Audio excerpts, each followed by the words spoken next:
running for mayor of New York and not prime minister of Israel, but you've made inflammatory statements like calling Israel an apartheid state and questioning its right to exist as a Jewish state. Just this week, you were evasive with a reporter about condemning Hamas. Given New York has the largest Jewish population outside of Israel, why should voters who see this as a moral red line trust your clarity and judgment? Well, I really appreciate this question and an opportunity to just clear up, I think, a number of misconceptions. First and foremost, you're right.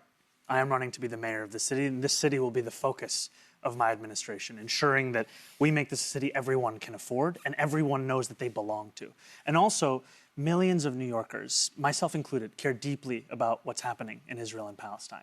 And so to be very, very clear, of course I condemn Hamas. Of course I've called October 7th what it was, which is a horrific war crime. And of course, my belief in a universality in international law is also the same set of beliefs that have led me to describe what's happening in Gaza as a genocide. Because what we see is a war crime being answered with war crimes.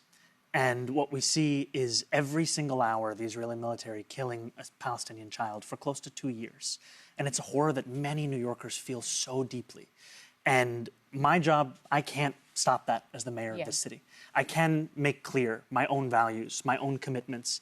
And it is a value and a commitment to humanity, to safety, to justice for all people that extends to everyone, Israelis, Palestinians, and everyone else across the world. And recognizing that people do disagree with you. Absolutely. I am one of those people on some of these points. Absolutely. And that you're disagreeing with me doesn't mean that you shouldn't be in this city or you shouldn't be celebrated and part of the city that I'm trying to lead.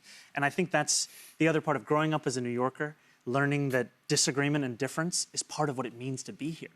And I want to be a mayor, not just for the people who voted for me, not just for the people who agree with me, but every New Yorker.